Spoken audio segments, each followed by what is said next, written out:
மேல் ஒருவரும் இல்லையே, எல்லோருக்கும் மேலாக உயர்ந்தவர். உமக்கு மேல் ஒருவரும் இல்லையே. அல்லேலூயா, அல்லேலூயா, அல்லேலூயா, ஆமென். அல்லேலூயா, அல்லேலூயா, அல்லேலூயா. பிரேக்கின் காலம். ஸோ இதை இக்னோர் பண்ணலாமா அப்படின்னு பார்த்தீங்கன்னா, மத்தேயு மார்க் 2 இடத்துல, அதில் மார்க்கில் ஸ்பெசிஃபிக்காக லைன் டு லைன் டிட்டோவாக வருது. ஒருத்தர் வேத பாரகரில் ஒருவன் அவர்கள் தர்க்கம் பண்ணுகிறதை கேட்டு அவர்களுக்கு நன்றாய் உத்தரவு சொன்னார். ஏசு கிறிஸ்துவ யார் என்ன கேள்வி கேட்டாலும் க்ளீனாக கிடைக்கும் ஆன்சர். வரி கொடுக்குறது கரெக்டாக தப்பா பாரு, ராயனோட ராயனுக்கும் கிறிஸ்துவோட கிறிஸ்துவும் கூட என்ன கேள்வி கேட்டாலும் ஒரு கரெக்டான ரெஸ்பான்ஸ் வரும். ஓ, இவர் பயங்கரமாக ஆன்சர் பண்ணுறாரு, நம்ம ஒரு கேள்வி கேட்கலாம். அவரிடத்துல கற்பனைகளிலெல்லாம் பிரதான கற்பனை எதுவென்று கேட்டான். இயேசு அவனுக்கு பிரதித்திரமாக, கற்பனைகளிலெல்லாம் பிரதான கற்பனை எதுவென்றால், அப்படியே உபாகமம், இஸ்ரவேலே கேள், நம்முடைய தேவனாகிய கர்த்தர் ஒருவரே கர்த்தர், உன் தேவனாகிய கர்த்தரிடத்தில் முழு இருதயத்தோடும் உன் முழு ஆத்மாவோடும் உன் முழு மனதோடும் உன் முழு பலத்தோடும் அன்பு கூறுவாயாக என்பதே பிரதான கற்பனை. இப்போது கர்த்தர் மேலே அன்பாக இருக்கணும். ஆமாம், அன்பாக இருக்கணும். எப்படி அன்பாக இருக்கிறது? எது அன்பை பெருக்கும்? என்ன நம்ம நம்ம நம்ம பண்ணுற ஏதோ ஒரு காரியம், நம்ம பார்க்குற ஏதோ ஒரு காரியம், நம்ம கேட்குற ஏதோ ஒன்று கர்த்தர் மேல் நமக்குள்ள அன்பை அதிகமாக பெருக்கும். அது என்ன அப்படிங்கிறதான் இன்றைக்கான மெசேஜ். சரிங்களா? நான் நேசிக்கணும். சிலர் நான் ஒல்லியாகணும் அப்படின்னு சாப்பிட்டுக்கிட்டே இருப்பாங்க. உடம்புக்கு எவ்வளோ தேவையோ அதோட கொஞ்சம் கம்மியாக கொடுத்தா ஒல்லியாக போகிறோம், அதோட அதிகமாக கொடுத்தா குண்டாக போகிறோம். ஒரு பார்க் பண்ணியிருக்க காரில் பெட்ரோல் ஃபில் பண்ணிக்கிட்டே இருப்போமா? மாட்டோம் இல்லையா? அதே மாதிரி இப்போ கர்த்தர்ட்ட அன்பாக இருக்கணும். எப்படி செவுத்தில் போய் முட்டிக்கிட்டு இருந்தாலும் அன்பு எப்படி கூடும்? ஏதோ ஒன்று சரியாக பண்ணினால், ஏதோ ஒன்று சரியாக பார்த்தால் அன்பு ஆட்டோமேட்டிக்காக கூட போகுது. அதைத்தான் என்னன்னு நம்ம பார்க்க போகிறோம். சரிங்களா? இந்த ஃபஸ்ட்டு ஸ்லைட்லேயே அதுக்கான ஆன்சர் வந்துடும். லூக்கா 7:36-50. இங்கே என்னன்னு பார்த்தீங்கன்னா, ஒரு பரிசேயன் ஏசு கிறிஸ்துவ வீட்டுக்கு சாப்பிட இன்வைட் பண்ணியிருப்பார். இந்த உண்மையாகவே பாவிகள், இந்த சோஷியல் அவுட்காஸ்ட்னு சொல்லுவாங்க, நான் இன்னும் அந்த நிலையில் இல்லை அப்படிங்கிறவங்க எல்லா பேருமே இயேசுவை உயர்வாக பார்ப்பாங்க. இந்த பரிசேயர் சதுசேயர்னா ஆல்ரெடி பெரிய ஆள் அப்படின்னு இருக்கவங்க அவரை ஒரு டீச்சர் மாதிரி, ஒரு ஒரு நார்மலாக தேவகுமாரன், இவரால் எல்லாம் முடியும் அப்படிங்கிற பார்வையே இருக்காது.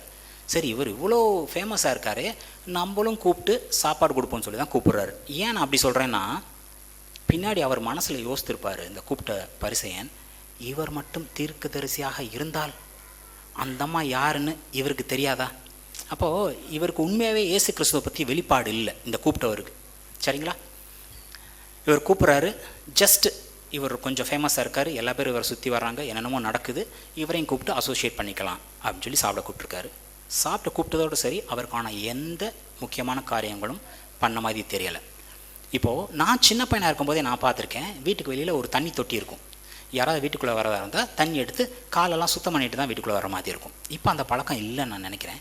ஆனால் நம்ம எருசலேமில் நம்ம இஸ்ரவேலர் மத்தியில் உள்ள ஒரு காமனான காரியம், வீட்டுக்கு வந்தால் காலை சுத்தம் பண்ணுறதுக்கு தண்ணி தர்றது, தலைக்கு எண்ணெய் வைக்கிறது, ஒரு ஹக் பண்ணி கிஸ் பண்ணி வெல்கம் பண்ணுறது, இதெல்லாம் ஒரு ஸ்டாண்டர்ட் ஆக்டிவ். யாராவது வராங்கன்னா வாங்கன்னு கூப்பிடுவீங்களா, இந்த மாதிரின்னு வச்சுக்கோங்களேன். இந்த கூப்பிட்டாலும் இதில் எதுவுமே பண்ண மாதிரி தெரில. ஆனால் ஒரு அம்மா ஏசு இங்கே இருக்காருன்னு தெரிஞ்ச உடனே அந்த அம்மா தன்னை தானே பாவி, நான் இவர்கிட்ட கிட்டி சேர்றது கூட எனக்கு தகுதி இல்லைன்னு நினைக்கிற ஒரு அம்மா. இவன் யார்? நான் பரிசேயன், நான் காலையில் 2 மணி நேரம் பைபிள் படிக்கிறேன், 1 மணி நேரம் ஜெபம் பண்ணுறேன், நான் பெரிய ஆள், நான் எல்லாத்துலேயும் கரெக்டாக இருக்கேன் அப்படின்னு நினைக்கிறாள். இந்த ஒருத்தன் கேட்பான்ல, இதெல்லாம் நான் என் சிறு வயது முதல் நான் ஃபாலோ பண்ணிட்டு வர்றேன், வேறு என்ன பண்ணுறது? அப்போ எல்லாத்துலேயுமே நான் பர்ஃபெக்டாக இருக்கேன்னு நினைக்கிற ஒரு ஆள், அவன் ஒன்றும் பண்ணல, நான் பாவின்னு நினைக்கிற ஒரு அம்மா.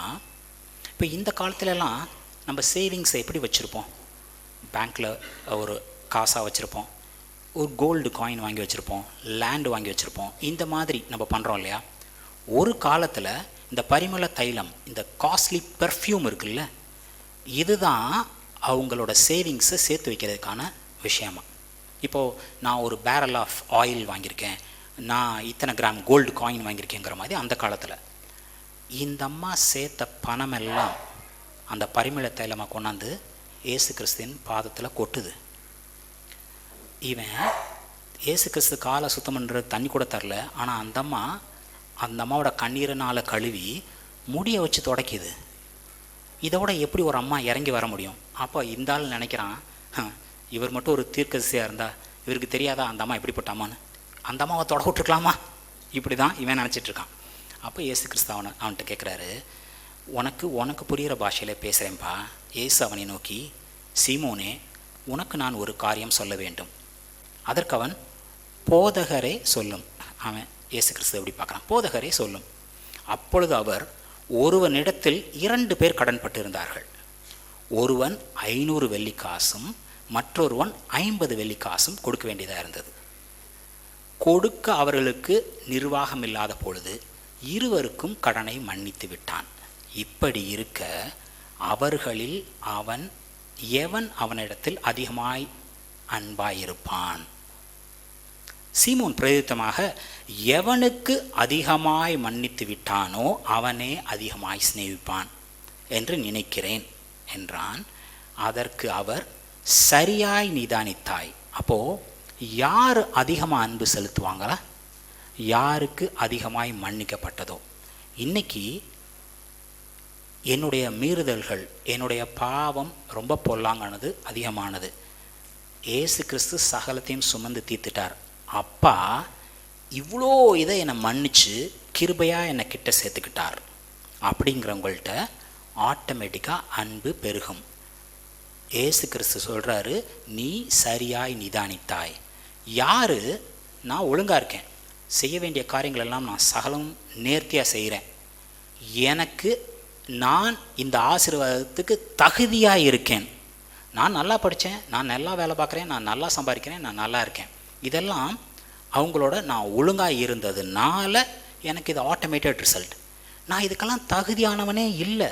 நான் ஒன்றும் பெருசாக படிக்கலை. எல்லோரும் ஸ்கூலுக்கு போகிற மாதிரி நானும் போனேன், எல்லோரும் வேலைக்கு போகிற மாதிரி நானும் வேலைக்கு பார்க்குறேன், எல்லோரும் வாங்குகிற சம்பளம் தான் நானும் வாங்குகிறேன். ஆனால் நான் மன நிறைவாக நிம்மதியாக இருக்கேன். ஏன்னா மற்றவங்களாம் வாங்கி பொத்த பையில் போடுவாங்க. நான் என்னதான் நான் எடுத்து சமைச்சாலும் என் பாத்திரத்தில் மாவு குறைய மாட்டேங்குது, எண்ணெய் குறைய மாட்டேங்குது, நான் சந்தோஷமாக இருக்கேன். என் மனைவி வீட்டோரங்கள் கணிதம் திராட்சை செடியை போல் இருக்கா, மற்றவங்களுக்கெல்லாம் முள்ளாக குத்திக்கிட்டு இருக்கான்னா இப்படி. என்னோட பிள்ளைகள் ஒளிவு மர கன்றுகளை போல் இருக்கிறார்கள். மற்ற பிள்ளைங்கள்லாம் அப்பா அம்மாவுக்கு மனது ஊக்குற மாதிரி கஷ்டமாக எலும்புருக்கியாக இருந்தால் என் பிள்ளைங்க இப்படி இருக்குது. எதுனால? நான் ஒழுங்காக இருந்தேன், நான் ஒழுங்காக வளர்க்குறேன், நான் இப்படி இருக்கேங்கிறதுக்காக இல்லை. நான் தகுதி இல்லாதவனாக இருந்த பொழுதும், நான் பாவியாக இருந்த போதும் எனக்காக தமது ஒரே குமாரனை கொடுத்தார். என்ன பாவம் நீங்க சுத்தம் பண்ணார். என்னை சகலத்திலையும் என்னை மன்னிச்சு என்னை தன்னுடைய சொந்த குமாரனாக ஏற்றுக்கிட்டார் கிருபையினால். எனக்கு அதிகமாக மன்னிக்கப்பட்டதுன்னு யார் நினைக்கிறோமோ அவங்க தான் அதிகமாக கர்த்தரை நேசிக்க முடியும். சரிங்களா? இவள் செய்த அநேக பாவங்கள் மன்னிக்கப்பட்டது. இவள் செய்த அநேக பாவங்கள் மன்னிக்கப்பட்டதுனால இவள் மிகவும் அன்பு கூர்ந்தாள்.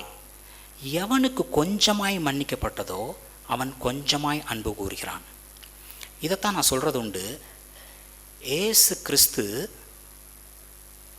கெட்டவங்களை நல்லவங்களாக்க வரல, மரித்தோருக்கு ஜீவனை கொடுக்க வந்தார். எல்லாரும் வழி விலகி இந்த கனியை எப்போ புசிப்பியோ அப்போவே நீ சாகவே சாவாய். எல்லாரும் ஜீவன் இல்லாமல் இருந்தவங்களுக்கு ஜீவன் தர வந்தார். இதில் நீ செத்து 4 நாள் ஆகுது, அவன் செத்து 4 வருஷம் ஆகுது, 2 பேருமே செத்ததான் இல்லைங்களா? இதில் என்ன இவன் அதிகமாக? அப்போது இங்கே சொல்ல வர்றது என்னென்னா, எவனுக்கு கொஞ்சமாய் மன்னிக்கப்பட்டதுன்னா எவன் எனக்கு கொஞ்சமாய் மன்னிக்கப்பட்டது, எனக்கு மன்னிக்கிறதுக்கே பெருசாக இல்லை, நான் பெருசாக தப்பெல்லாம் பண்ணுறதில்லன்னு எவன் நினைக்கிறானோ எல்லா பேரும் பாவிகள் தான், எல்லா பேரும் ஜீவன் இல்லாமல் இருக்கிறவங்க தான். ஆனால் எவன் என்னுடைய பாவம் அநேகம், எனக்காக அவர் செய்த காரியம் மிகவும் பெரியதுன்னு நினைக்கிறானோ, எவன் உணர்றானோ அவன் மட்டும்தான் கர்த்தர் மேலே அதிகமாய் அன்பு கூற முடியும். சரிங்களா? அடுத்து இந்த மன்னிக்கிறதுன்னு பார்த்தோம். மன்னிக்கிறது ஒன்று. இப்போது என்னோடய பசங்க தப்பு பண்ணிட்டாங்க, அப்பா சாரி, போ மன்னிச்சு தான் விட்டேன், தண்டனை கொடுக்கல, போ அப்படின்னு சொல்கிறேன். ஆனால் அந்த மன்னிக்கிற ஸ்டைல், அதை பார்க்குறதுக்கு முன்னாடி ஏசு கிறிஸ்து தேவனுடைய குமாரன், உங்களுக்காகவும் எனக்கும் அடிக்கப்பட வந்த மேசையா ஆட்டுக்குட்டி நம்மளுக்கு தெரியும். ஆனால் அந்த அடுத்தது போகிறதுக்கு முன்னாடி நம்ம இன்றைக்கி கம்ப்ளீட்டாக பார்க்க போகிறது லூக்கா 15, அந்த 3 உவமைகள். அந்த லூக்கா 15 போகிறதுக்கு முன்னாடி ஏசு கிறிஸ்து யாருன்னு தன்னை குறித்து சொல்லியிருக்காருன்னு யோவான் 12, யோவான் 14 இந்த 2 இடத்தையும் நம்ம பார்ப்போம். நான் சுயமாய் பேசவில்லை. ஏசு கிறிஸ்து பேசின எதுவுமே அவர் என்ன பண்ணலையா, தானா தன் சித்தத்தின்படி எதுவுமே பேசலை. நான் பேச வேண்டியது இன்னதென்றும் உபதேசிக்க வேண்டியது இன்னதென்றும் என்னை அனுப்பின பிதாவே எனக்கு கட்டளையிட்டார். அப்போது இவர் பேசுகிறது எல்லாமே யார் பேச நினச்சது? ஆண்டவர் பேச நினச்சது, பிதா பேச நினச்சது தான் இயேசு கிறிஸ்து பேசுகிறார். அவருடைய கட்டளைகளை நித்திய ஜீவனாக இருக்கிறது என்று அறிவேன். ஆகையால் நான் பேசுகிறவர்களை பிதா எனக்கு சொன்னபடியே பேசுகிறேன். பிதா என்ன சொன்னாரோ அதை அப்படியே பேசுகிறேன். ஒரு எழுத்து, ஒரு மாற்றம் ஒன்றும் இல்லை. அப்போது ஏசு கிறிஸ்து பேசுகிறார், ஏசு கிறிஸ்து ஒன்று வெளிப்படுத்துகிறாருன்னு என்ன அர்த்தம்? பிதாவே அதை அப்படி தான் வெளிப்படுத்துகிறான்னு அர்த்தம். சரிங்களா? இது ஒன்று. இன்னும் ஒரு லெவல் மேலே போய் யோவான் 14, 7-10 பார்த்தீங்கன்னா, என்னை அறிந்தீர்களானால் என் பிதாவையும் அறிந்திருக்கிறீர்கள். அப்போ ஏசு கிறிஸ்து யாருன்னு உங்களுக்கு விவரமாக புரிஞ்சதுன்னா நீங்கள் யாரை புரிஞ்சிட்டீங்க? பிதா எப்படிப்பட்டவர்னு புரிஞ்சுக்கிட்டீங்க. இது முதல் சீஷர்கள்ட்ட சொல்கிறார், இது முதல் நீங்கள் அவரை அறிந்தும் அவரை கண்டும் இருக்கிறீர்கள். பிதாவை பார்க்கல, ஆனால் அவங்க பார்த்தது இயேசு கிறிஸ்துவை. என்ன பார்த்தீங்கன்னா நீங்கள் பிதாவை பார்த்தாயிற்று. தோமா சொல்லுவான், அதெல்லாம் விடுங்க, பிதாவை மட்டும் எங்களுக்கு காமிங்க அப்படின்னு தோமா சொல்லுவான். அதுக்கு அவர் கேட்பார், இவ்வளவு காலம் நான் உங்களுடனே இருந்தும் நீ என்னை அறியவில்லையா? என்னை கண்டவன் பிதாவை கண்டான். நான் பிதாவிலும் பிதா என்னிலும் இருக்கிறதை நீ விசுவசிக்கிறதில்லையா? நான் உங்களுடனே சொல்லுகிற வசனங்களை என் சுயமாய் சொல்லவில்லை, என்னிடத்தில் வாசமாயிருக்கிற பிதாவானவரே இந்த கிரியைகளை செய்து வருகிறார். அப்போது ஏசு கிறிஸ்து சொல்கிறது எல்லாம் பிதா என்ன சொல்லணும்னு நினச்சாரோ அதை தான் ஏசு கிறிஸ்து சொல்கிறாரு. அவர் பிதா என்ன செய்வாரோ அதைத்தான் இவர் இங்கே கிரியை செஞ்சிட்ருக்காரு. ஏசு கிறிஸ்துவை கண்டவன் பிதாவை கண்டான். ஏசு கிறிஸ்து பிதாவிலும் பிதா ஏசு கிறிஸ்துவிலும் வாசமாயிருக்கிறார்கள். இப்படிப்பட்ட இயேசு ஒரு 3 உவமைகள் பிதாவை பற்றி சொல்கிறார். அப்போது பிதா என்ன காமிச்சிருப்பாரோ, நான் என்னுடைய குழந்தைகளுக்கு எப்படிப்பட்ட பிதான்னு பிதா காமிக்க நினச்சிருக்காரோ அதை தான் இயேசு கிறிஸ்து காமிச்சிருப்பார். லூக்கா 15, இந்த லூக்கா 15 பார்த்திங்கன்னா ஒரு 3 உவமைகள். நான் சொன்னேன் இல்லையா, அவர் மன்னிச்சிட்டார், உங்களுடைய என்னுடைய பாவங்களை மன்னிச்சிட்டார்.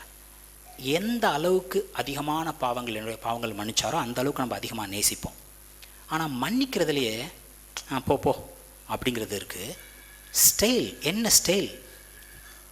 இதை வாசிக்கும்போது எனக்கு ஞாபகம் வந்தது, ஒரு 18 வருஷத்துக்கு முன்னாடி ஒரு தேவ மனுஷன் என்னையும் சில பேர்த்தையும் கூப்பிட்டு போனார். சரிங்களா? ஒரு வெஜிடேரியன் ஹோட்டல். அந்த வெஜிடேரியன் ஹோட்டலுக்கு வந்தோன்னே அவர் சொன்னது, இங்கே மீல்ஸ் இருக்குது, ஸ்பெஷல் மீல்ஸ் இருக்குது.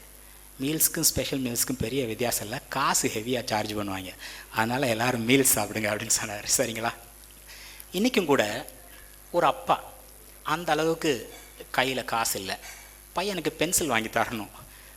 ஒரு புக் ஸ்டோர் கூப்பிட்டு போகிறேன்னு வைங்களேன், இந்த பென்சில் 5 ரூபா. அந்த பையனுக்கு சில கார்ட்டூன் கேரக்டர்லாம் பிடிக்குன்னு வச்சுக்கோங்களேன், அப்பாப்பா எனக்கு அந்த சூப்பர்மேன் படம் போட்ட பென்சில் வாங்கி கொடுப்பா, அது 10 ரூபா. ஏன்டா இந்த பென்சில் எழுத தான் போகுது, அந்த பென்சில் எழுத தான் போகுது, ஏன் அதுதான் உனக்கு வாங்கணுமா இப்படின்னு ஒரு அரை மணி நேரம் பெரிய அட்வைஸ் கொடுத்துட்டு சரி போ வாங்கிக்க. அவர் வாங்கி தான் தந்தார் இல்லைங்களா? ஆனால் அந்த ஸ்டைல், அந்த ஒரு ராயல் ஸ்டைல், அந்த உண்மையான கிருபையாக மன்னிக்கிறது, அதெல்லாம் அதில் வர்ற மாதிரி தெரியலை.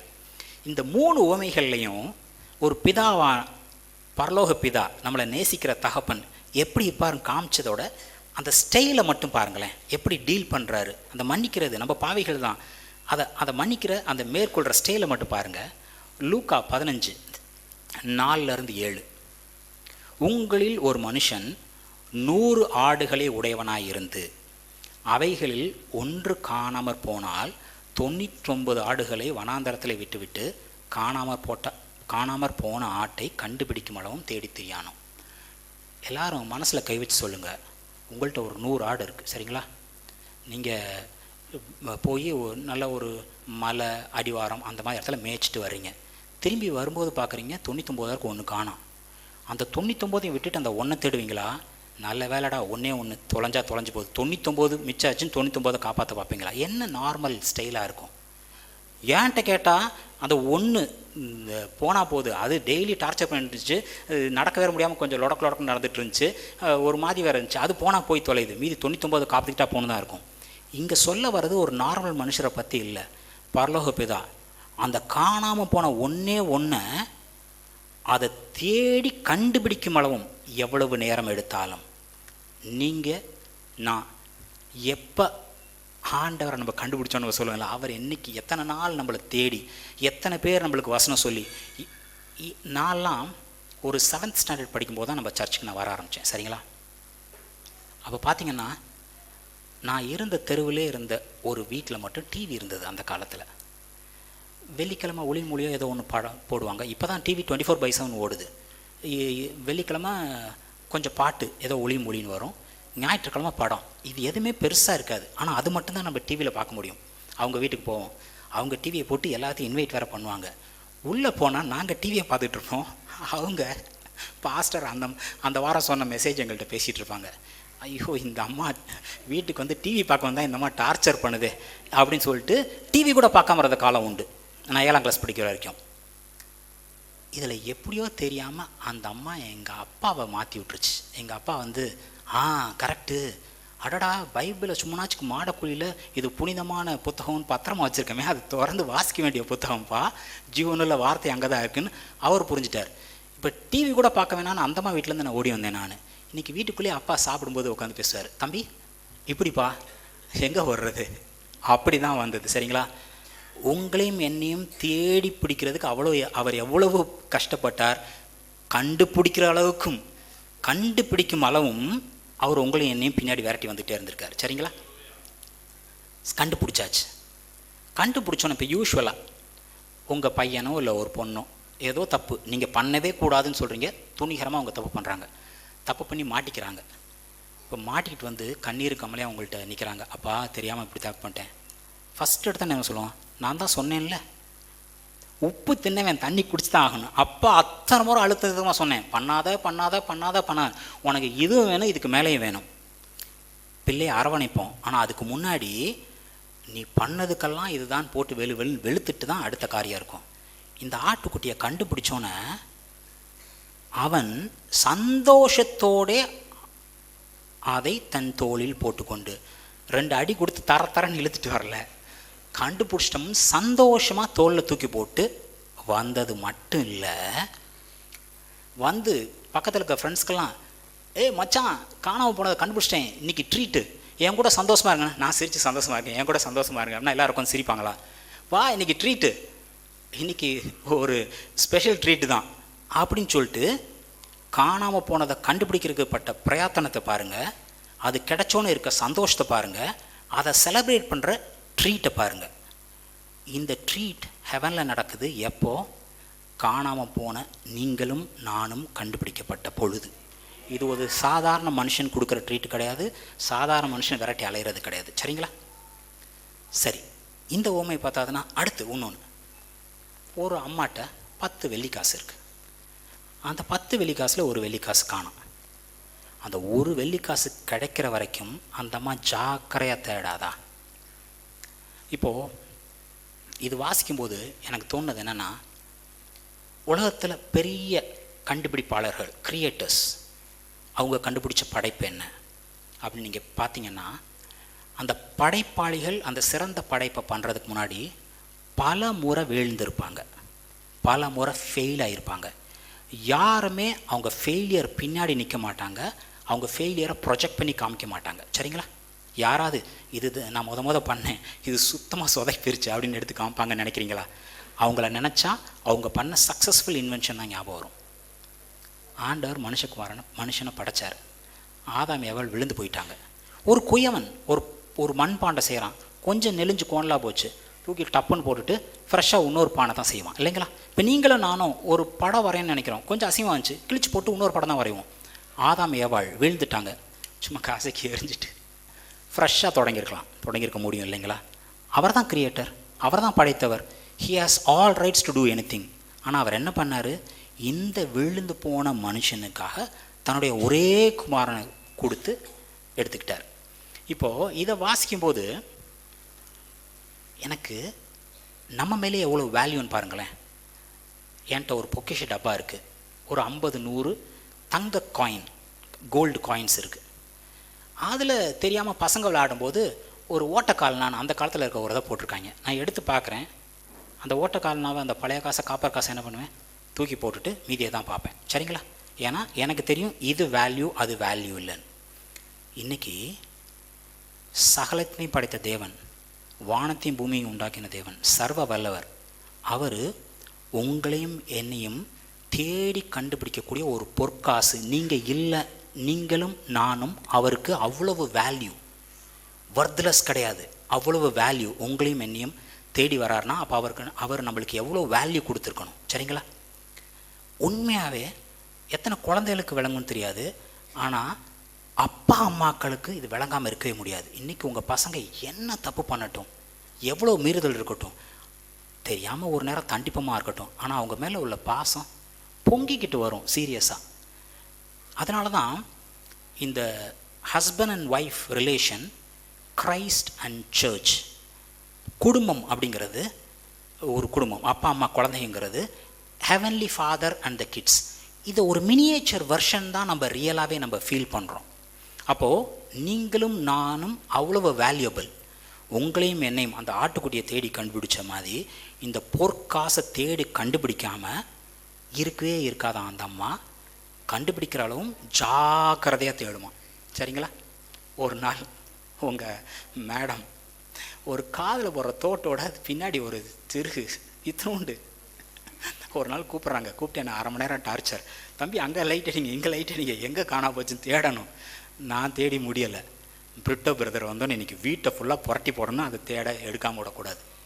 இந்த வேல்யூ தட் வி கிவ், ஒரு பொருளுக்கு பின்னாடி போகும்போது அதை விரட்டி தேடும்போது அந்த பொருளுக்கு அந்த தேடுறவங்க எந்த அளவுக்கு மதிப்பு கொடுக்குறாங்கன்னு தெரியும். உங்களையும் என்னையும் அவ்வளவு வேல்யூ பண்ணுறார் அவர். நான் அவ்வளவு வேல்யூபிள் நான் தெரிஞ்சதுன்னா நான் சின்ன சின்ன அற்ப விஷயங்களில் தவறவே முடியாது. சரிங்களா? சரி, 3வது, இதை பல முறை நம்ம பார்த்துருப்போம், டீட்டெயில்டாக கூட பார்த்துருப்போம். அந்த மனம் திருந்திய குமாரன் உண்மையாகவே மனம் திருந்தின குமாரன் கிடையாது. இதில் அப்பாவோட வியூ பாயிண்ட்டை மட்டும் நம்ம பார்க்க போகிறோம். சரிங்களா? 2 பசங்க இருந்தாங்க, 2வது பையன் வரான், நீ சாகிற வரைக்கும்லாம் வெயிட் பண்ண முடியாது, எனக்கு சேர வேண்டிய சொத்தை எனக்கு இப்போவே தான். வாங்கிட்டு போயிட்டான், எல்லாத்தையும் அழிச்சிட்டான். ஒன்றும் இல்லை, அட பண்ணி சாப்பிட்ற தவிட்டை கூட சாப்பிட விட மாட்டாங்க. எங்கள் அப்பா வீட்டில் வேலைக்காரனு கூட இவ்வளோ நல்ல சாப்பாடு இருக்குது. எங்கள் அப்பாட்ட போகிறேன், அப்பா மன்னிச்சுக்கங்கப்பா, உங்கள் வேலைக்காரனை ஒருத்தனை என்னை ஏற்றுக்கங்கன்னு சொல்லிட்டு வரேன்ட்டு வர்றான். இந்த நம்ம வீட்டுக்கு முன்னாடி நிறைய பேர் பார்த்துருப்பீங்க, பெரிய கிரில் கதவு இருக்கும் இல்லையா? காரை எடுத்துகிட்டு திருப்பி வர்றதா இருந்தால் கேட் கீப்பர் யாராவது இருப்பாங்க. எதர் கார் வர பார்த்தோன்னா கதவை திறப்பாங்க, இல்லை ஹார்ன் அடித்தோன்னு திறப்பாங்க. சில தடவைலாம் பாஸ்டர் 4 தடவை ஹார்ன் அடித்தாலும் கவனிச்சிருக்க மாட்டாங்க. நான் மேலேருந்து பார்த்துட்டு சில சமயம் ஓடினதெல்லாம் உண்டு.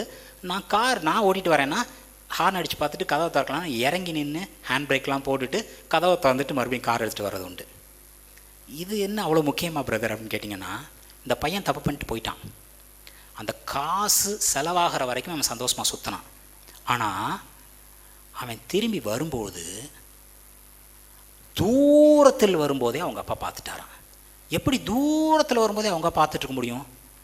நாள் முழுசும் அவன் போனதுலேருந்து பையனை பார்க்கறது மட்டும்தான், பையனை தேடுறது மட்டும்தான் அவரோட ஒரே டியூட்டியாக இருந்திருக்க முடியும். சரிங்களா? கேட்டு பக்கத்தில் வந்து கார் ஹார்ன் அடிக்கிறதே கேட் கீப்பருக்கு தெரில. ஆனால் இந்த அப்பா அதான் அந்த பையன் பன்னிகை கூட இருந்துட்டு குளித்து சுத்தமாக அது போன மாதிரியே வந்தப்பான், வத்தலும் தொத்தலுமா அழுக்கா அசிங்கமாக பார்த்தா கண்டுபிடிக்க முடியாத அளவுக்கு உருக்குலைஞ்சவனாக இருந்திருப்பான். அதையும் அப்பா கண்டுபிடிச்சார். தூரத்தில் வரும்போதே பார்க்குறாரு, கண்டுபிடிச்சிட்டார். அவன் வந்த உடனேயே நல்ல விலையுறந்த வஸ்திரம், அவனுக்கு மோதிரம், அவனுக்கு கால் பாதரட்சை. இது ஏதாவது அவனுக்கு உரியதா? அவனுக்கு உரியது எல்லாம் தான் அவன் வாங்கிட்டு போயிட்டான்ல. இப்போ நான் உங்களுக்கும் எனக்கும் கிடைக்கிற ஆசீர்வாதம் ஏதாவது நம்மளுக்கு உரியதா? நம்மளுக்கு தகுதியானதா? இல்லை. அவர் கிருபையா உங்களுக்கும் எனக்கும் அள்ளி கொடுக்கிறது. ரீசன் என்ன? ஒரே ஒரு ரீசன் தான், நம்ம அவரோட பிள்ளை. இது ஒன்று போதும் சகலத்தையும் நம்ம சுதந்திரிச்சு. இந்த மூணுலேயுமே ஒரு காமன் இது பாருங்க, விடாமல் தேடுவார், விடாமல் பிடிப்பார், கிடைச்சவொன்னே சந்தோஷமாக செலிப்ரேட் பண்ணுவார். ஒரு குற்றம், ஒரு குறை, ஒரு அடி, ஒரு தண்டனை ஒன்றுமே கிடையாது. நீ வந்தால் மட்டும் போதும். சிலது சொன்னால் சினிமேட்டிக் டயலாக் மட்டும் கண்ணை காமிச்சா மட்டும் போதும், நீ வந்தால் மட்டும் போதும் ராசா, என் கூட இரு. ஆனால் அவர் கூட இருக்கும்போது, அவரை பார்த்துட்டு இருக்கும்போது நம்ம அவரை மாதிரியே மறுரூபமாகும். அது வேற விஷயம். திருந்தி அவர்கிட்ட வரணும்னு அவசியம் இல்லை. திருந்தின பிறகு அவர்கிட்ட வருவேன்னா வரவே முடியாது. அவர்கிட்ட வந்தால் போதும் நம்ம மறுரூபம் ஆயிடுவோம். சரிங்களா? இந்த லாஸ்ட் ஸ்லைடு. இப்போ இந்த காலத்தில் ப்ராக்ரஸிவ் ரெவலேஷன் ஒன்று இருக்குதான்னு எனக்கு தெரியலை. சொல்லப்போனால் இல்லைன்னே சொல்லுவேன். ஆபிரகாம் காலத்தில் வானத்து நட்சத்திரத்தை பார்த்தா சுவிசேஷம் சொல்லப்பட்டது. நம்ம லேவியராகவும் லேவியர் காலத்தில் ஒரு ஆட்டுக்குட்டி அடிக்கப்பட்டது. அது இயேசு கிறிஸ்துவின் நிழலாக இருந்தது. இயேசு கிறிஸ்து பிறந்தார், இயேசு கிறிஸ்து மரித்தார், நம்மளுக்காக உயிர் தெழுந்தார், பாவங்களை சுமந்தார். இப்படி ப்ராக்ரஸிவ் ரெவலேஷன், ஒரு வெளிச்சத்திலிருந்து அடுத்த வெளிச்சம் இப்படியே போகுது. பவுல் அப்போஸ்தலன் சொல்கிறான், நான் சுவிசேஷிக்கிற இந்த சுவிசேஷம் ஒரு மனுஷர்கிட்ட பெற்றதும் இல்லை, மனுஷர் மூலமாக கட்டுறதும் இல்லை, அவர்கிட்ட எனக்கு கிடைச்சது.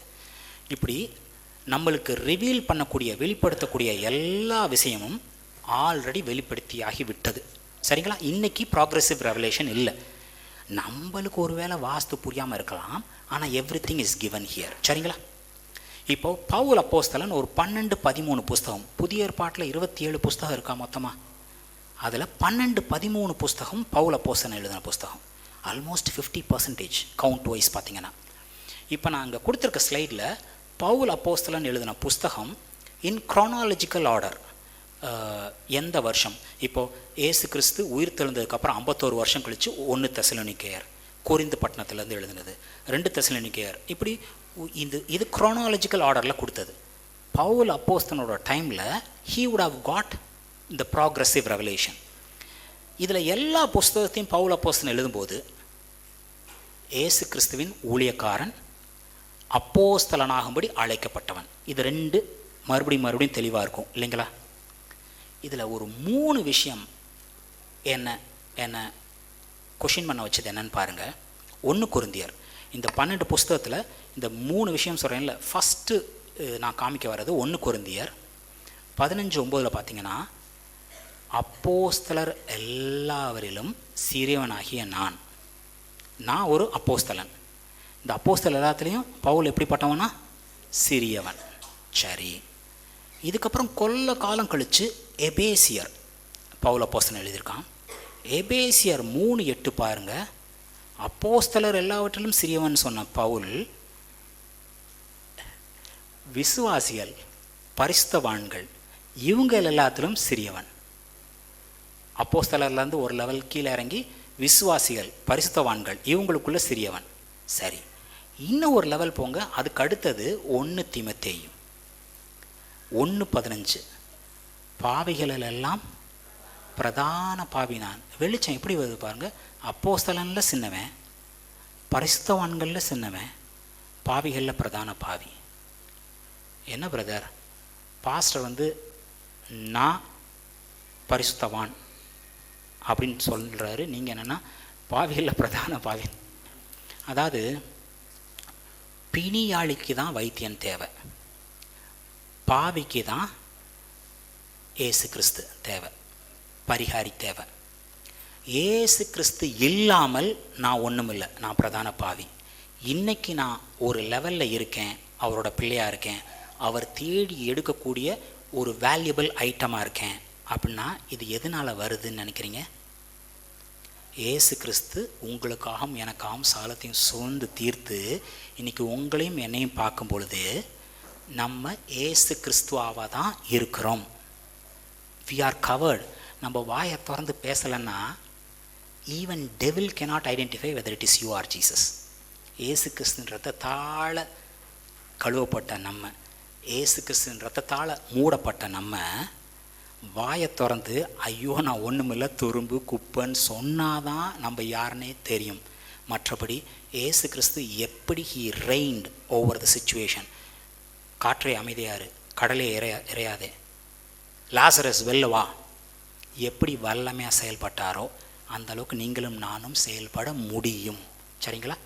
அவர் இல்லாமல் நான் யார், அவர் இருந்தால் நான் யாருன்னு தெரிஞ்சேன். இப்படி பரலோக பிதா இந்த அளவுக்கு வெளிப்பாடு கொடுத்ததுக்கப்புறம் அவர் மேலே அன்பு செலுத்தாமல் எப்படி இருக்க முடியுங்க? இதை அப்பாவை பார்த்தா அவர் யாருன்னு பார்த்தா ஆட்டோமேட்டிக்காக அன்பு கூட போகுது, நம்ம அவர்கிட்ட கிட்டி போய் சேர போகிறோம். இன்னும் ஒரே ஒரு விஷயம், ஏசு கிறிஸ்து சகலத்தையும் சுமந்து தீத்தோன்னு திரைச்சீலை மேலேருந்து கீழே வரைக்கும் இரண்டாக கிழிக்கப்பட்டது இல்லையா? எதுக்காக திரைச்சீலை இரண்டாக கிழிக்கப்பட்டது பிரதர்? கரெக்ட். ஏன் பிரதரை கேட்ட தெரியுமா? அவர் பிரியாணிக்கு ஹல்லேலூயா சொன்னார். பிரதர் வாசனத்துக்கு வாங்கன்னு. திரைச்சீலை இரண்டாக கிழிக்கப்பட்டது நம்ம எல்லாரும் ஹோலி ஆஃப் த ஹோலிஸ், மகா பரிசுத்த ஸ்தலத்துக்குள்ளே கிட்டி சேர முடியும். இது நம்ம எல்லாத்துக்கும் தெரியும் இல்லையா? இப்போ என்னோட அடுத்த கேள்வி, சகலத்தையும் படைத்த தேவன் அவரை யாராவது பிடிச்சி மகா பரிசுத்த ஸ்தலத்துக்குள்ளே மட்டும் இருங்கன்னு கட்டி வைக்க முடியுமா? ஏன் அப்போ மகா பரிசுத்த ஸ்தலத்துக்குள்ளே மட்டும் அவர் உட்காந்துருந்தார்? அவர் வெளியில் வந்தார்னா ஏசு கிறிஸ்து நம்மளுக்கு பரிகாரம் செய்யாமல் இருக்கும் பொழுது நம்மளை தண்டிக்காமல் அவரால் இருக்கவே முடியாது. ஸோ நம்ம யாரும் அவரை பிடிச்சி மகா பரிசுத்த ஸ்தலத்தில் வைக்கலை. அவர் போய் மகா பரிசுத்த ஸ்தலம் அவர் இருந்துக்கிட்டாரு. ராசா நான் இங்கே இருக்கிறேன், நீ அங்கே இரு, இல்லைன்னா பஞ்சாயத்து. என்னைக்கு ஏசு கிறிஸ்து சகலத்தையும் சுமந்து தீர்த்தாரோ, திரைச்சீலை இரண்டாக கிழிக்கப்பட்டதோ, நம்ம என்ன சொல்கிறோம்? நம்ம தைரியமாக மகா பரிசுத்த ஸ்தலத்துக்குள்ளே போகலான்னு சொல்கிறோம் இல்லையா? அவர் மகா பரிசுத்த ஸ்தலத்துலேருந்து வெளியில் வந்து உன் மத்தியில் வாசம் பண்ணுறது எனக்கு இஷ்டம் இல்லை, உனக்குள்ளே வாசம் பண்ணணும்னு அவர் வெளியேறி வந்துட்டார். சரிங்களா? இன்னைக்கு அவரை ஏற்றுக்கிறதும், அவர் ஜென்டில்மேன், கதவை தட்டுவார், கதவை திறந்துனா உள்ளே வருவார். அவர் வந்துட்டார், நீங்கள் ஏற்றுக்கிறீங்களா? நீங்கள் நான் அவரோட பிள்ளைன்னு இருக்கீங்களா?